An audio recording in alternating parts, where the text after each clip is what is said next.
you very much. And the small wind turbine. Great. It's a lot more than a Nobel Prize because it's been given to me by my friends. And that's nice. So, friends, first, in a friendly way, forgive me if I forget to thank someone.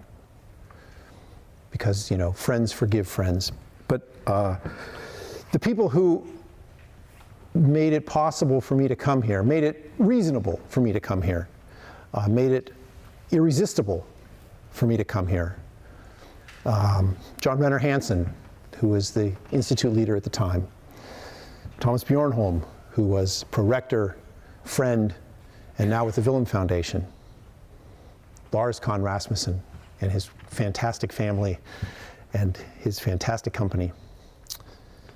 The Danish National Research Foundation, who trusted that I would even show up and gave a center to somebody who wasn't even here.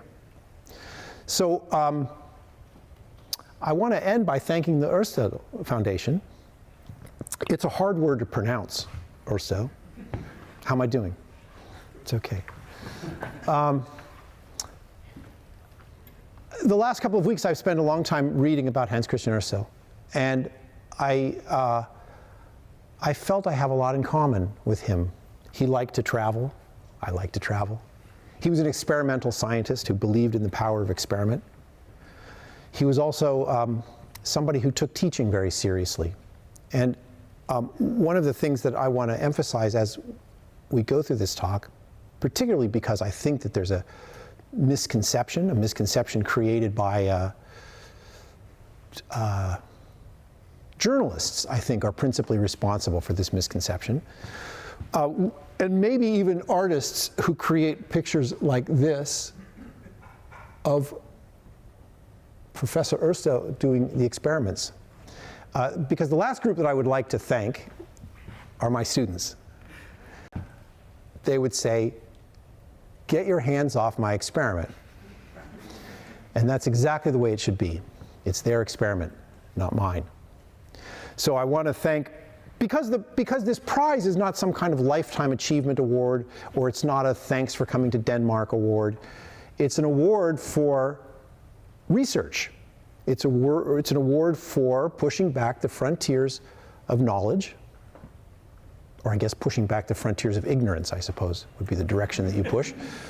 And that is the responsibility of the students, postdocs, bachelor's students, master's students who are in the lab. And so I particularly would like to say, and I'm seeing some of them sitting up over here, thank you. Thank you to them, and to all of you for coming tonight, and for many of you who have wound up being my friends. That's very nice. The experiment that put Ørsted on the international map is shown here, illustrated with this picture, which doesn't look anything like the sculpture, nor any of the other pictures. So I'm not sure how that, whether that was he, but in fact, the experiment is the important part to look at, running electricity through a wire, and here in Ørsted's own handwriting, the indicating of what happened, showing that when current ran through the wire, a compass needle would rotate. And here's his diagrams showing which way they would rotate depending on which way the wire was going, etc. And we come now to understand that as the consequence of the creation of a magnetic field. A magnetic field that you can image if you want, and you could have done it then too, just by sprinkling little pieces of iron around where the electricity is flowing through the wire. And the electricity, the current will make the little pieces of metal line up. And we in the physics class teach and remember that we use our right hand to show us what direction the magnetic field goes, that the magnetic field goes in the direction of our fingers when we put our thumb in the direction of the current. And this was a unification that began a process in physics that goes by the name of unification, of recognizing that something and something else aren't different, but that they're two sides of something. One doesn't immediately know how many sides it has. Maybe it's like a die, and it has many sides, and you can look at it. But Ørsted's pleasure was not just the pleasure of an experimenter, and his writing reflects the fact that his pleasure was the pleasure of seeing in somehow 3 dimensions that magnetism and electricity were 2 facets of a common object. And that as time went on and other forces were understood and they were made to be other faces of the cube, if you want, with the grand goal of understanding that all of the forces in the universe are faces of a cube. And here's the fun part. We're not done yet. It doesn't quite work. We don't quite know whether that's true. We're in the middle of it right now. This was, as I think everyone appreciates, 200 years ago this year. And what I'd like to talk about in this presentation is, roughly speaking, what happened in the interval between then and now, with a particular emphasis on, first of all, Copenhagen, and second of all, magnetism, because that was the key observation of Ørsted to begin with.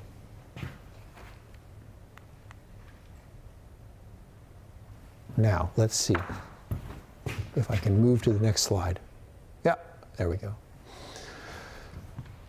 In the decades that followed Ørsted's experimental discovery, the rest of the story was mapped out by names you know: Ampere, Faraday, Maxwell, who ultimately unified into a beautiful framework all of the discoveries of Ørsted, Arago, Ampere, Faraday, into a single set of equations. And I'm not putting them up there to teach you a bunch of symbols, but rather to show that the entire electromagnetic story not only fit in this beautiful, simple form, but that it was so elegant and so symmetric that it must be right. Think about what that means. That is, and Ørsted recognized it, and so did Einstein, that's a statement of biology that I just made. That's a statement about how the brain works. That it's so beautiful and so perfect that it must be right. What does that mean? That problem fascinated Ørsted, and he wrote a lot about that question. But here he is. Here's Ørsted right here. That says that the magnetic field, H, which today carries the units of Ørsted's, is related to the current by having this funny symbol in front of it, which means it curls around. Oh, I'm supposed to use my right hand. It curls around. That symbol, that upside down triangle cross, the symbol, is called a curl. And it means that the magnetic field is curly. The electric field is also curly, but it depends on the magnetic field changing. Here's Faraday down here. There's Ørsted. There's Maxwell. There's Coulomb. Each came at a different time of history, each seeing one side of the cube, and then finally they fit together in this beautiful exposition. So beautiful, in fact, that you might have thought, game over. There was another important unification, and I want to tell you about it, and I'm sorry to say, particularly if you're caught off guard by this, this is going to be a physics lecture. So, it's not like you were warned. There's the door. The part of the story that I want to turn to now, if I can get this to go to the next slide, is this thing which you see every day. And it is related to one of those Maxwell equations. It's the one about the changing magnetic field creating a curly E. That was the one that's associated with the name Faraday, but it doesn't matter. Because there's the magnetic field. You see, you glue a magnet onto your spokes, or you screw the magnet onto your spokes, and every time the magnet changes, it goes around, it makes an electric field that charges up a battery inside the light. And the reason that I want to talk about this thing that we see 1,000 times a day is because of the next major event in unification, of showing the sides of the die. I think I'm going to go stand over here and just do it like this. Now, you probably didn't think that when you came to this lecture tonight that we were going to actually read Einstein's papers aloud together. But we're going to. And the crazy thing is you're going to understand it perfectly. And that the paper that made Einstein famous, relativity, E equals mc squared, all that business, started with a paper about the electrodynamics of moving bodies. The magnet tied to the spokes, going around past the light. And here was Einstein's problem, and here was the resolution. And what's nice is I'm not going to paraphrase it. I'm just going to read it straight out of the journal. It is known that Maxwell's electrodynamics, as usually understood at the present time, when applied to moving bodies, leads to asymmetries which do not appear inherent in the phenomenon. Take, for example, the reciprocal electrodynamic actions of a magnet and the conductor. The observable phenomenon here depends only on the relative motion of the conductor and the magnet, whereas a customary view draws a sharp distinction between the two causes, between the two cases. Now, here he's saying nothing other than what you obviously expect. The magnet goes around and it passes by the coil. Nobody cares if the coil is moving or the magnet is moving. It's not about the coil moving or the magnet moving. It's that one is moving relative to the other. One passes the other one by. If the magnet is in motion and the conductor is at rest, we get one law of physics. But if the magnet is stationary and the conductor is in motion, no electric field arises, and we get a different set of physics. But this can't be. How can they be different if you hold one still and you do this one, or you hold that one still and you do this one? It must be the same physics. There must be something wrong in our understanding of that story. Examples of this sort, together with the unsuccessful attempts to discover any motion of the Earth relative to some medium, suggest that the phenomenon of electrodynamics, as well as mechanics, possess no properties corresponding to absolute rest. They suggest rather, as has already been shown to the first order in small quantities, the same law of electrodynamics and optics will be valid for all frames of reference for which the equations of mechanics hold. We raise this conjecture, don't know if it's true. We raise this conjecture to the status of a postulate and also introduce another postulate, which is only apparently irreconcilable with the former, namely, that the speed of light always propagates in empty space. So, the law of electrodynamics and optics will be valid for all frames of reference, and light always propagates at the same speed, which is independent of the motion. These two postulates suffice for the attainment of a simple and consistent theory of electrodynamics of moving bodies based on Maxwell's theory. In other words, if we simply say that there's no such thing as whether the magnet's moving or the coil's moving, it only matters whether one is passing the other. We suppose that that's true. And we add one more thing, just to find out what it does. You don't have to say why, just say it's a postulate. Let's just find out what it does. That the speed of light is a constant.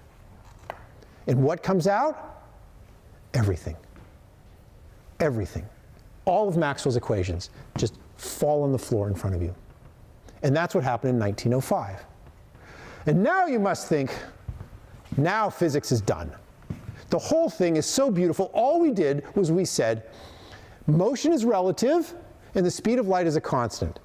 And all of Maxwell, and the curl, and the J, and the B, and the magnetic field, and the electric field, and the Faraday part, and the Maxwell part, all of that came pouring out. But all was not well, and it's the all that was not well part that also brings us back to Copenhagen. Sometime later, not much later. That was 1812 1820 that the first was that the law was found. 1870 was Maxwell. 1905 was Einstein putting the whole thing together. But already there was rumbling on the horizon. I'm going to focus on the rumbling, particularly in the context of magnetism. There was rumbling in other domains as well. But let's focus on the rumbling associated with magnetism. This guy, Peter Zeeman, found something when he put the bright light that came when you put a piece of sodium in a flame. He also put it in a magnetic field, and he looked at what color came out. And he found that the lines split into something that was called the anomalous Zeeman effect, after his last name, Zeeman. Down below Bohr, in the 1920s, is Wolfgang Pauli. You've probably heard the name from the Pauli exclusion principle and Pauli matrices and Pauli statistics. Look at the expression on his face. Here from Pauli's writing some years later, a colleague who met me strolling rather aimlessly in the beautiful streets of Copenhagen said to me, who said to me in a very friendly manner, "You look very unhappy." Whereupon I answered him fiercely, "How can one look happy when he is thinking about the anomalous Zeeman effect?" So there were troubles following even the beautiful synthesis of Einstein.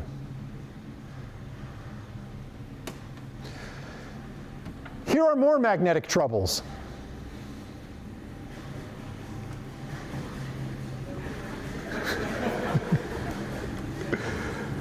It seems to be getting closer and louder. I mean, I wouldn't worry about it, except it's getting closer.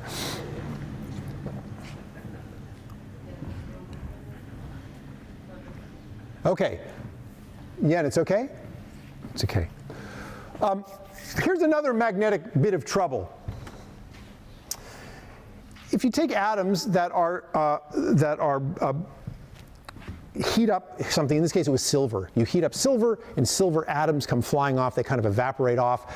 And you put them through a magnetic field, and it had been predicted by Bohr's model of the atom, the famous quantized orbits of 1913 in the Bohr model of the atom, that the atoms of silver flying through not a magnetic field, but a gradient of magnetic field, a changing magnetic field, high on the top, low on the bottom, would be bent. And that even though the atoms were tumbling and flying into every random order, the prediction was made that they would be quantized into different segments, and they would fly north and fly south. And in fact, the experimentalists, Stern and Gerlock, now everyone knows the Stern-Gerlock experiment, everyone studies it in their physics class, found that in fact those atoms were sent into two separate piles. Now that's odd, isn't it? Because if they're coming out in all random order, you would think they would fly all over the place, like what you might expect to form a blob. But they didn't. They flew up and they flew down. And at the time, Gerlock wrote a letter to Professor Niels Bohr in Copenhagen. That's all you needed, I guess, at the time. He's famous enough that you just write Professor Niels Bohr, Copenhagen. Oh no, this is Stockholmsgade, right? Stockholmsgade 37, where is that? That's where he lived? Yeah, okay. So he writes, attached is the experimental proof of direction quantization. We congratulate you on the confirmation of your theory. Famous experiment, and these are the famous data. Every textbook has that data in it. And it's wrong. I mean, the data is not wrong, but it has nothing to do with Bohr's atom. Because in fact, silver, the atom that they used, doesn't have a magnetic moment from the orbit. It was something else. There was something else going on, but the something else wasn't known at the time. The something else that was going on is called spin. And it says that the electron itself, not just going around in the Bohr orbit, as we learned, but itself has a magnetic moment.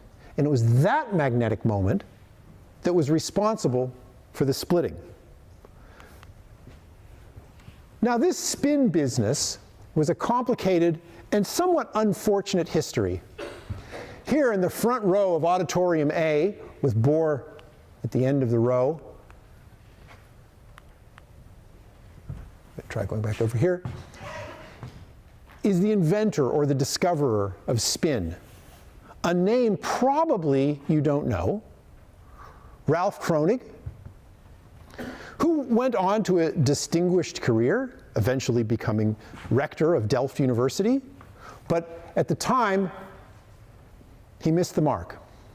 He missed the mark by perfectly understanding that there must be something else and hypothesizing that in addition to Bohr's orbit, that the electron itself had a magnetic moment. But the mistake that he made, and I'm talking to my students now, is that he went to his elders and he said, "What do you think about this idea?" And they said, "It's garbage." And he said, "Okay." And he didn't publish it. And a year later, two young Dutch physicists published the same idea. And from what I've heard, when asked the question of Goudsmit and Uhlenbeck, but weren't you off by a factor of 2? Didn't you have to take into account some missing factor of 2? And they looked at each other and said, factor of 2? They'd missed the factor of 2, which turned out to be something called the Thomas precession, which gives the exact factor of 2 that one needs. But poor Kronig missed it, and that's why this amazing property of electrons has no Nobel Prize. It was just simply an awkward situation in which the real discoverer had not published it because he went to Pauli and Bohr and Ehrenfest, and they said, it's probably not right. And Uhlenbeck and Goudsmit didn't go to anybody. Point taken?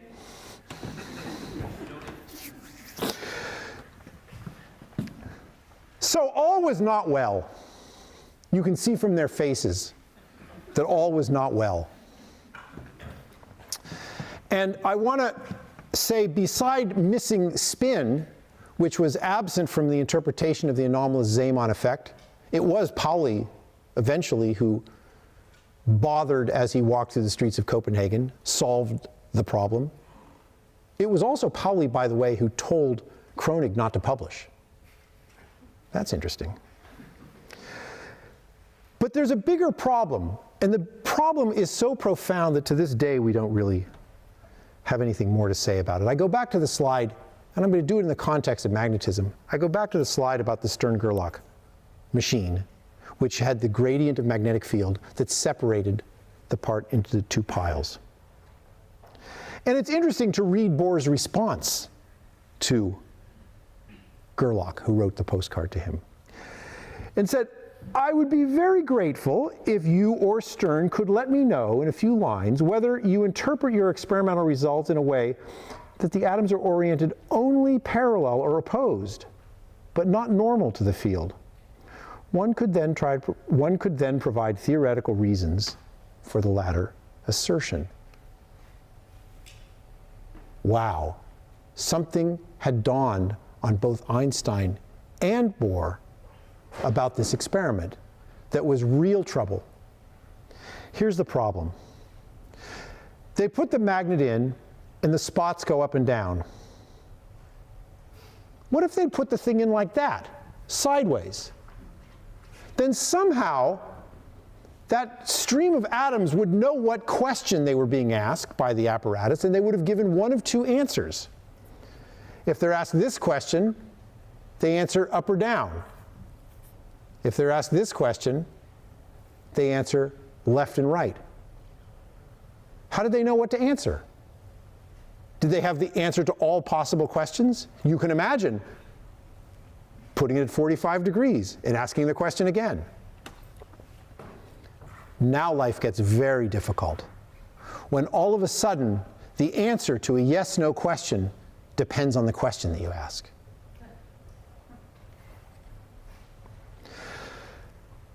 Einstein, some years later, made this problem extremely difficult.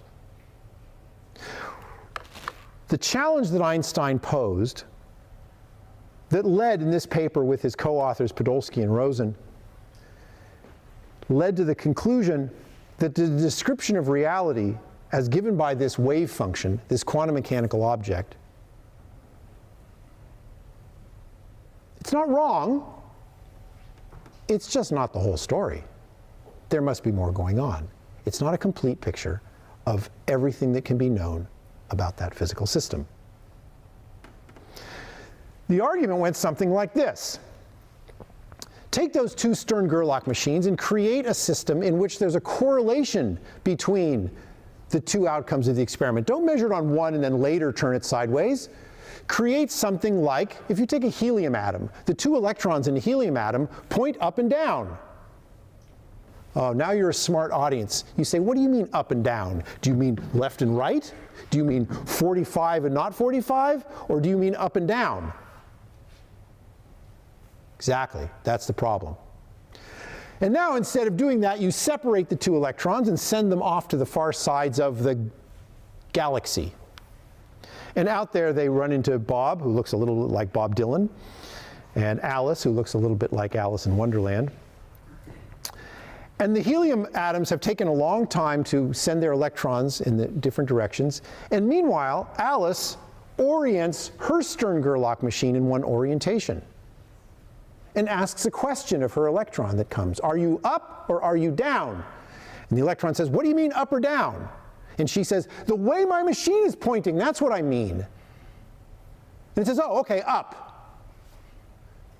Now, I said they were opposite. That means the one heading toward Bob knows the answer to the question, what direction are you pointing? And the answer is the opposite of whatever direction her machine was pointing in. And Bob measures accordingly. And how long exactly did it take for her to get the information, for Bob, sorry, to get the information about the orientation of her machine? Seemingly no time at all. That is, not limited by the speed of light.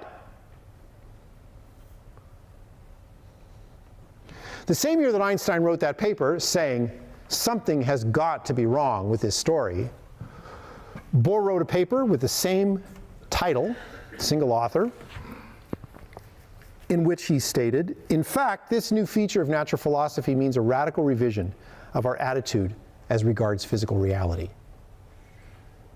It was clear that this was not a discussion about physics experiments.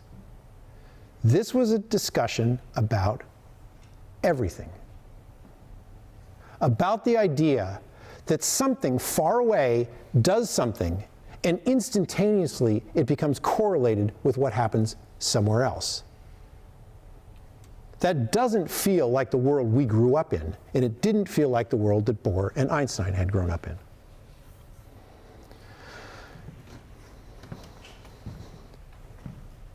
For the next 30 years, this problem sat as a philosophical conundrum. While quantum mechanics passed every test that it was put to, but there was this bothersome grain, which was, if you did something over here, does it really correlate with something over there? Is that really what quantum mechanics says? And then maybe somebody else you haven't heard of, John Bell, recognized that in fact, this idea of send it over there and make the machine and make this measurement was something that could actually be reduced to an experiment that one could do. And it had very concrete predictions. You can even look at the blackboard. And it said that if you measure these various probabilities coming off of this machine that he's sketched on the board, if you're with Einstein that the story doesn't make any sense, that inequality has to be less than 2 if everything is a complete story and on board and you measure and it's there. But quantum mechanics says it is definitely not less than 2. So now it becomes a doable experiment. And if you read the quote from John Bell at the bottom, He says, I don't know any conception of locality, meaning that the properties of something are what you have in your hands. The properties can depend on something at the other side of the galaxy. I don't know any conception of locality which works with quantum mechanics. So I think we're stuck with non-locality. The world is a complicated place. Naturally, although it took 10 years for the first experiments to appear, people started measuring whether this crazy story was true. And from then until now, every time someone measures whether or not a setting over here affects an outcome over there, the same result is found, which is that seems to be the world we live in. Which brings me back, in a way, to the point that I made earlier, a point that fascinated Ørsted. Namely, this is a statement of biology. The notion that something does or doesn't feel right to us, like Maxwell's equations, were so beautiful, how could they be wrong? Or this is so idiotic, how could it be right? Is a statement of biology. That's about us and our brains, not about physics. And in some way, it was Bohr who led, saying, get over it.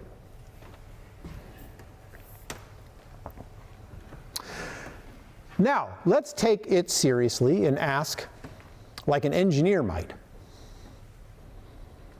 Yeah, it's weird. It's hard to understand. It doesn't make that much sense. Is it good for anything?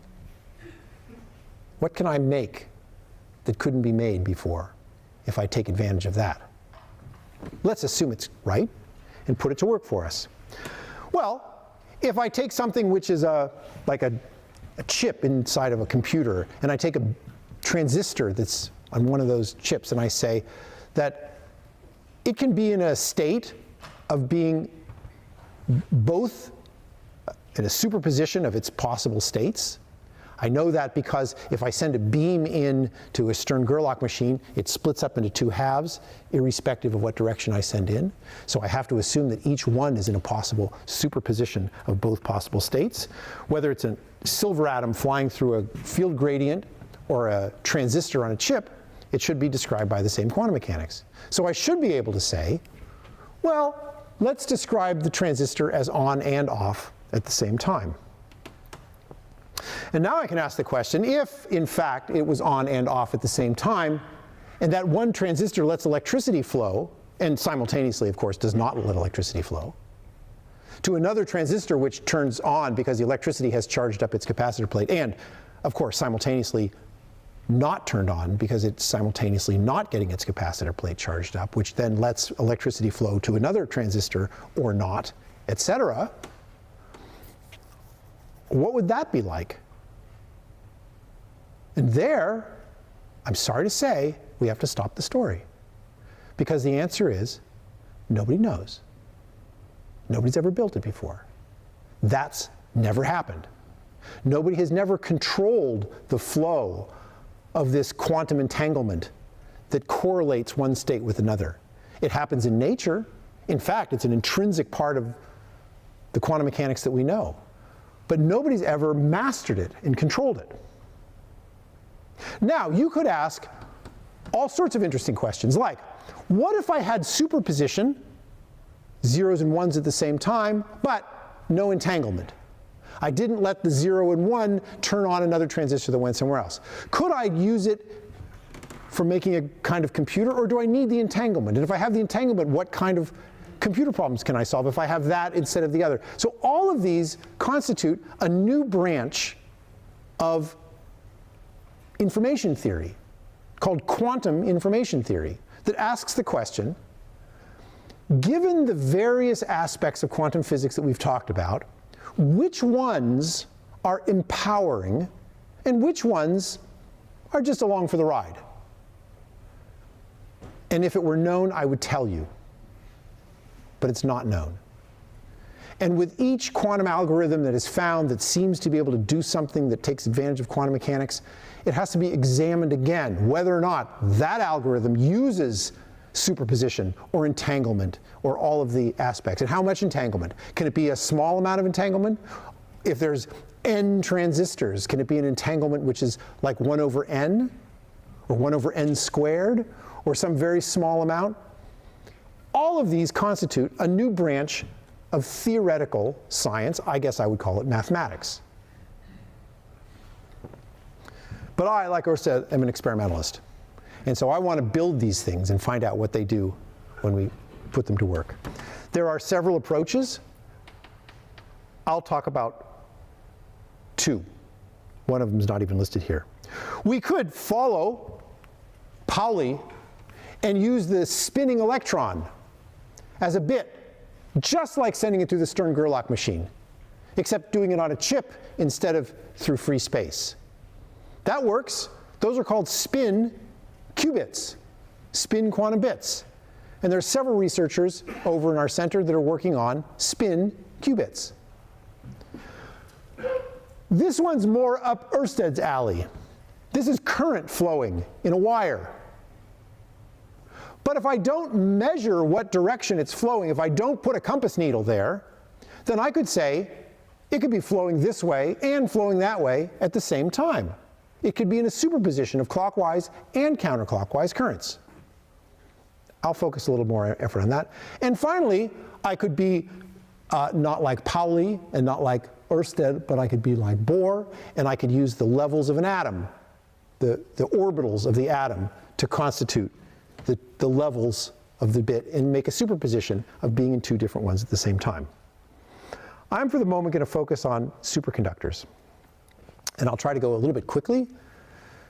The superconducting circuits that I'm going to be talking about are things that are standard, I would even say high school electricity and magnetism. They are the so-called LC circuit. The inductor is an L. There's Ørsted in red. There's the wire with the red magnetic field around it, right there. There's a capacitor where the charge accumulates.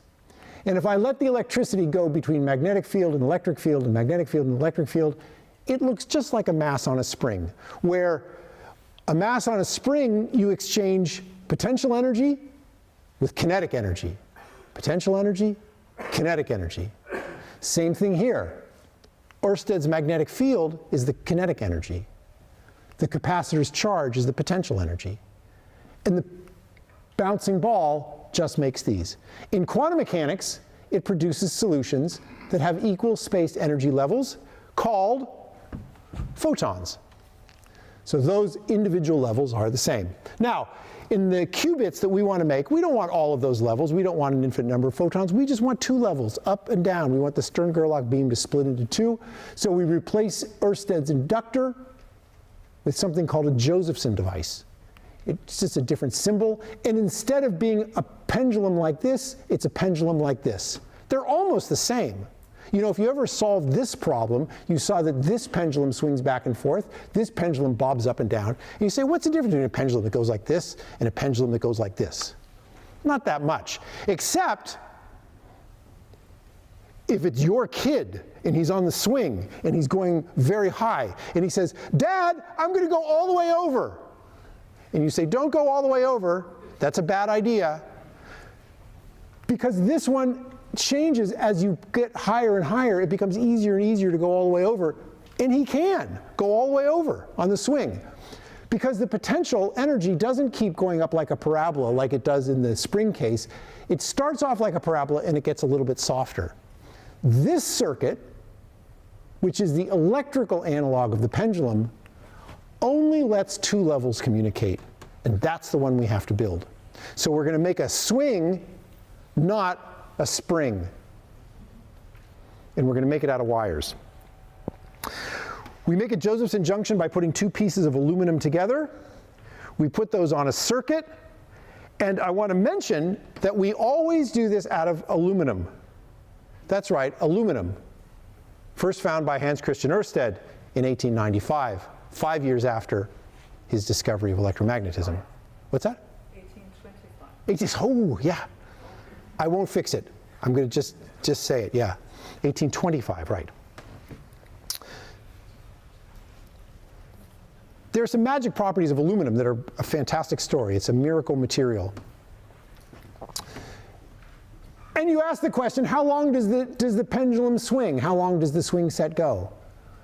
And you can ask if I can make it so that if I just send it like a good pendulum on your watch, it can go 1,000 times or 10,000 times or some large number of times back and forth for some long duration of time. And what's interesting is that the longer that time is, the longer you can keep the system in this quantum unmeasured state. So, 1, you make it out of aluminum, because aluminum is a magic metal. It's not really known why it's magic, actually. People have tried other metals, but aluminum works best. And you cool it down near absolute zero, and you put it in a light-tight box, and you don't let anybody look at it. You do what Bohr would tell you to do. Don't measure it. Don't measure the system. Leave it unmeasured. Don't measure it with temperature. Don't measure it with light. Don't measure it with anything. Cool it down and leave it alone, and it will stay in a superposition for a long time. That's the ingredient that you need. Now, fast forward 40 years of hard work to last year, where this finally hit pay dirt for Google in this case, with a demonstration of an algorithm that was essentially undoable using a classical machine, but using these Josephson qubits could be made. And I'll just read you the red underlining. Our Sycamore processor, that was the name of the chip that they made with 53 of these quantum bits on it. The Sycamore processor takes about 200 seconds to sample one instance, one instance of a quantum circuit 1,000,000 times. The equivalent task for a state-of-the-art classical supercomputer would take approximately 10,000 years. So for once, they've done something that you just couldn't do on a regular computer. Just couldn't do it. Well, you could wait 10,000 years, but otherwise you just couldn't do it. It wasn't a very useful problem, but that doesn't matter. A threshold had been crossed. A calculation had been done on this chip that took 200 seconds, that if you tried to use all the supercomputers in the world, would take you 10,000 years. Here's the lead author visiting us in Copenhagen. It is important to point out, and I'll point it out now, and I'm live streaming and everyone can watch it. Google, IBM, Microsoft, Intel. But these guys are all our friends. We've worked for them a lot longer. We've worked with each other a lot longer than any of us have worked for companies. So they come and visit, they meet with our students, they write on the blackboard, they explain what they're doing. We're just a bunch of physicists trying to discover what happens out there, and the companies are along for the ride. At the end, and I've got about 10 minutes left, I want to change direction a little bit and talk about a different kind of qubit, one that was not in my list, and one that you probably wouldn't think of. It's a weird one, and it happens to be the one that I and the lab are spending a lot of time working on, and it's based on an idea. And the idea is very much like this measurement thing where the information was stored non-locally in this entangled problem, and I do something over here and it affects something over there. And here's the idea. If I have for instance, a rope, and I can only look locally with a magnifying glass at some little piece of the rope, like say I'm a little ant and I'm walking on the rope and I have a magnifying glass and I can only look where I am, and I ask the question, is the rope tied in a knot? Or is it not tied in a knot? I can't tell from a local measurement. I walk along and I walk along, and I can't keep track of whether I went under and over and all of that stuff, whether if I pull the two ends it'll come out or not. That's something that you have to step back, and you have to look at the thing non-locally to understand the topological structure of the long rope. So the idea, the hypothesis, is that No local measurement can measure whether the rope is knotted, and therefore any information that is encoded in the knot structure of something can't be measured locally, and therefore will not lose its quantum coherence to a measurement. The measurement relaxes this superposition, and this one will be immune. Immune. This was turned into a scheme of computing, quantum computing, called topological quantum computing, using the topological structure of quantum mechanical objects to encode information. And the authors listed here, the first, Mike Friedman, Fields Medal winning mathematician. Here he is literally hanging around Copenhagen during a visit. And in this paper from 2002, they point out this point. The chief advantage of this so-called anyonic computing, this is using these structures that can be tied in a knot, would be physical error correction. That is, you can't decohere the system in its intrinsic form. You don't have to be smart about removing errors. The system itself is intrinsically immune to errors. That's a very attractive idea, and something which, among others, the Nobel Committee has recognized. If I read to you from the 2016 Nobel Prize, topological insulators, topological superconductors, and topological metals are now being talked about. These are areas which, over the last decade, have defined frontline research in condensed matter physics, not least because of the hope that topological materials will be useful for a new generation of electronics and superconductors, or in future quantum computers. And it was that idea that was so amply rewarded and has generated so much activity.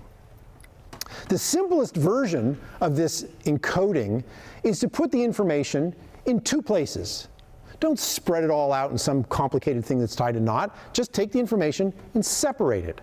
A little bit like those necklaces that you give your best friend. And the information about what it says, I mean, if you have the end that says st end, you can figure out probably. But you don't know until the other side comes together and puts it together and contains the information when the two halves go. And we want to do that with an electron. We want to find out whether we can encode information in an electron and then, like the necklaces, separate the information so that no local measurement can detect the information. That makes a qubit that if anybody is down there, banging on that end of the wire, they can't do anything to the information because it's half somewhere else. And that's the important challenge.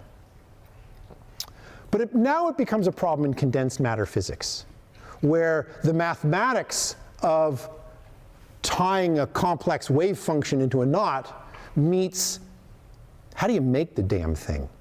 So here's Carsten Flensburg and Mike Friedman, the mathematician and the condensed matter theorist, wrestling about whether or not a particular physical system will implement this idea. And it turns out, as luck would have it, the University of Copenhagen is one of those places where these materials happen to be a specialty. Here from Jesper Nygaard's group, Peter Krogstrup and Madsen, what's his first name, Peter? Morten Madsen, who's now back with us. Growing wires that can become the things with the red balls at the end. A long story that I would like to go quickly through is that over the intervening 10 years since that idea was written down, tie it in a knot and you won't be able to detect it, a series of experiments have begun, beginning with this one from my friend and colleague Leo Kouwenhoven in Delft and his group, showing signatures of the presence of that red ball at the end. It's a whole game you have to play about, okay, there's a red ball there. Well, that's just a PowerPoint picture. It's not actually a red ball. It's something you have to measure and find out whether or not that state is there down at the end of the wire. And this signature, if I point to this unexpected appearance of a feature, was what was the original signature of these so-called Majorana fermions in these superconductor semiconductor junctions. The next important step came from Peter Krogstrup, who's sitting up here in the audience, which was the development of a material that married the two key ingredients necessary to make this topological material. The material is, on the top, our favorite superconductor, aluminum, and on the bottom, a semiconductor that is the basis of all of our transistors in the world. And what you'll notice, and this had never happened before, is the ability to grow these in a perfect crystal with atomic registry at the interface between those two materials. That gave Copenhagen a path forward, which has now been duplicated by other places in the world. But it got us started making qubits right off the bat, and I'm going to quickly go to the kinds of devices that we started making to test some of these crazy ideas. So here, using the aluminum shown in blue, discovered by Ørsted, covered with hafnium, the element predicted by Bohr, on top of the superconductor-semiconductor junction grown by Peter Krogstrup, making the first topological transistor in the lab, in the HC Ørsted lab. That device sits on a chip. The chip is bonded up with electrical connections that sit in the middle of a metal container that goes into the bottom of a refrigerator that gets buttoned up and cooled to 1/100th of a degree above absolute zero, just to make the measurement safer for the protected quantum information. I know that I said you could go bang at the one end and it wouldn't make any difference.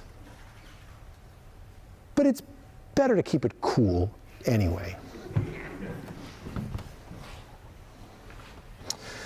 Now, the problem with the theoretical physics community is that they don't wait for you to get to step A before they write down what you're supposed to do for step B. And right now, the theoretical community is at about step Z. And they've said, well, as long as that's going to work, here's how you can build the whole rest of the computer. When you get those little red balls, make 1,000,000 of them and move them all around, and that'll compute. It sounds, it's harder than it sounds. But the important breakthrough came with a next kind of material that brought this superconductor-semiconductor junctions into the 2 dimensions so that we could actually use a lithographic process to produce, if you want, 1,000,000 of these. You don't have to put the individual wires down. And those processes allowed us to start fabricating instead of growing the individual wires. Finally, and it's just about time to stop, there's a hard problem I haven't even mentioned. How do you control all of this? Every one of those transistors has to be lifted and operated, and it turns out that's just as hard of a control problem for quantum computing. I'm going to end with the following observation. Tonight I'm being honored by the Society for the Dissemination of Scientific Knowledge. This is not the Society for the Diffusion of Useful Knowledge. That was what was going on in Britain. That was also what was going on in Boston. That was also what was going on in the United States in general, was the Society for the Diffusion of Useful Knowledge. But Ørsted insisted that this not be about useful knowledge, that this be about the exploration of the beauty of science, and that useful knowledge would be a byproduct, one might even say an accidental byproduct, of the search for beauty in the world as physicists and chemists and biologists and in general scientists. So, when I put a slide up about the €1 billion boost, Ørsted is disgusted. And he says that's not what it's about. Although Ørsted liked scientific equipment also. And so I want to end with a mentioning, I'll just mention one. Actually, you know what? I'm going to, for fun of it, I'm going to skip this one and go to this one instead. Imagine a single power cable capable of carrying the combined output of several nuclear power stations over long distances with no losses and minimal environmental impact. That's the possible offering of superconducting technology, and it could help overcome one of the major barriers to Europe's successful energy transition to sustainable low-carbon generation. This is from a company called Nexans, partnered with Ørsted, Ørsted the company, not Ørsted the person, to put a subsea cable down. The cable involves the use of cryogens to make the superconductor, because superconductors only exist at low temperature. Except if you happen to be reading Nature magazine this week, in which a room temperature superconductor was announced. What? A room temperature superconductor? Doesn't that change everything? Yes and no. The room temperature superconductor required 267 gigapascals of pressure. Now, that pressure is available. That pressure is available at the center of the Earth. But it's not available here at the surface. So then you say, well, I don't know, is that good news or bad news? I think it's good news. There is now a room temperature superconductor. Okay, it's got some problems, but who doesn't?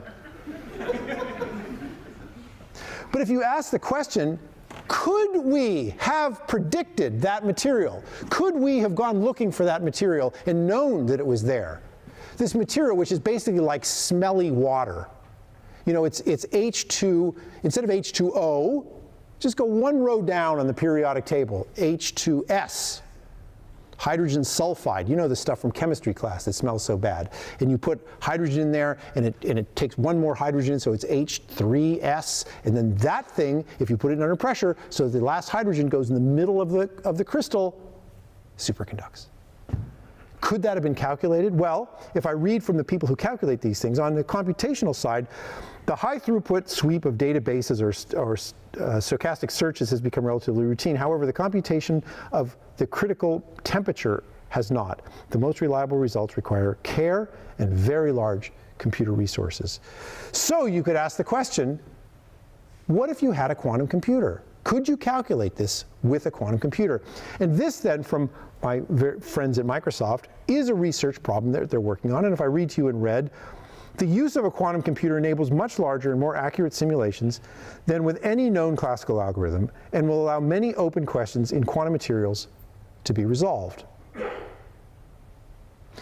So the answer, I think, is maybe.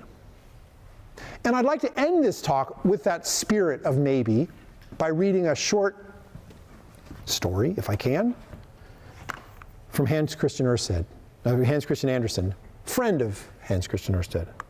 Little Hans Christian, he was called. And this is called In 1,000 Years.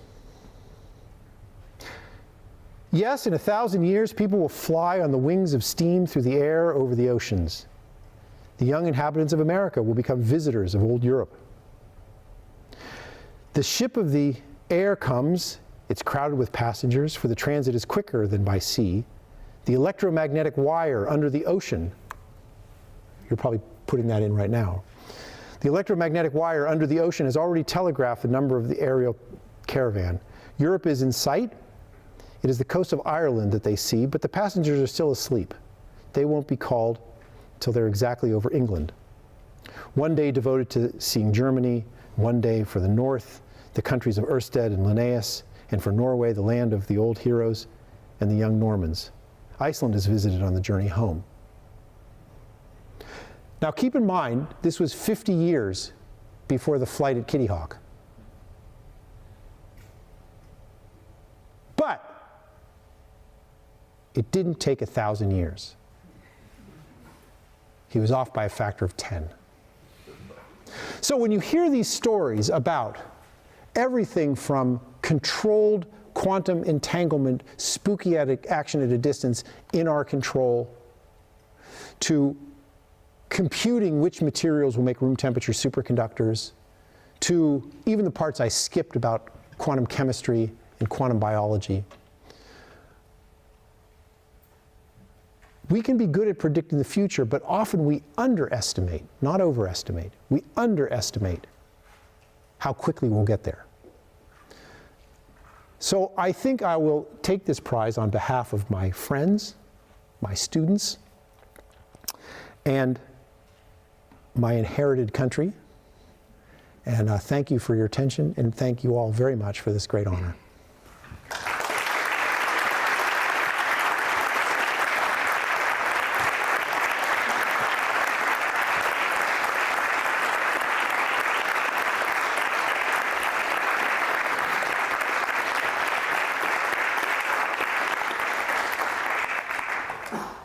So let's see if there are also some questions for you. And we have someone with a microphone here, and please recall if you want to ask a question. And if you don't want to be live streamed, you have to say so. So, nobody dares? This is very unusual in our society.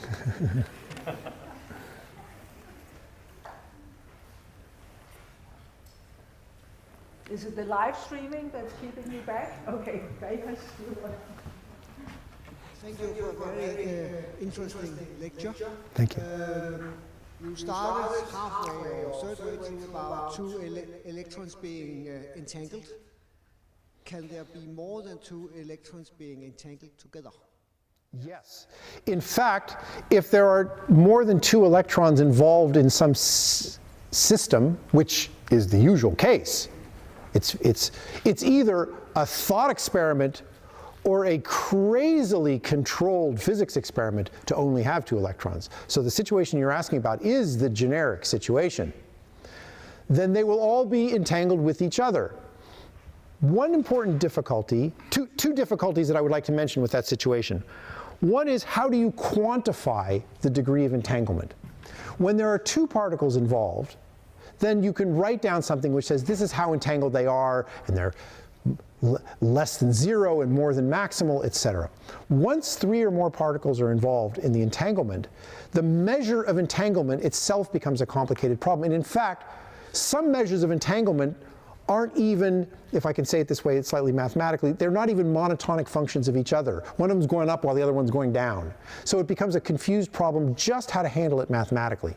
Once you reach the thermodynamic limit and you have 10 to the 23 that are involved, then it again becomes simpler. But I want to make an important distinction, and this is the second point that I want to make, which is I would like to distinguish between massive entanglement and decoherence. Because decoherence itself is a kind of entanglement with everybody. So I would like an entanglement which is spread out, but not out of control. And that's something which has never been achieved. And is really the main goal of this thing. So yes, that's on the plan.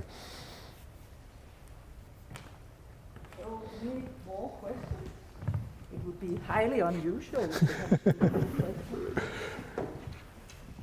Yes, Klaus? I have one. Maybe you need the microphone for the live streaming.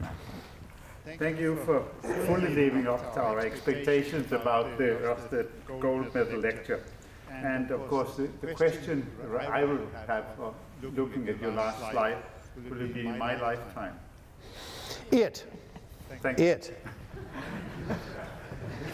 You know, Bill Clinton once asked the question, it depends on what you mean by is, I think was the way he said it. So I'm going to say, it depends on what you mean by it. Because what you could say is, we already have quantum computers. I showed you the data from Google. I can even show you, you can go log on tonight and go use one. Let me see if the question that you're asking is, when will we have quantum computers that can solve useful problems that can't be solved other ways? Is that it's a pretty narrow slice of a question, but that's, I think, the question that you're asking. I don't know. But you look pretty young. I think it will be within your life. Thank you. Yeah.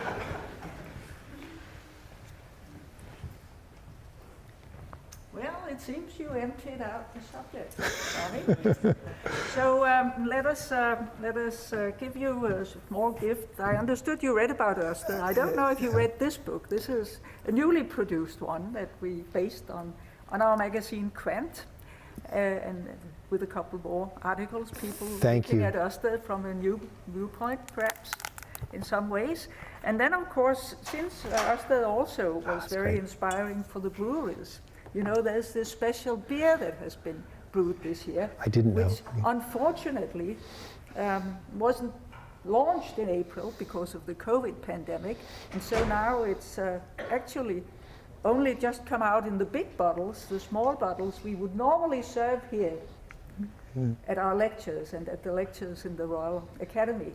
But tonight we are not allowed to because of the COVID pandemic. So I'm sorry, I mean, there will be no beer for you in the audience, but there will be a beer for you, Charlie. Thank you very much.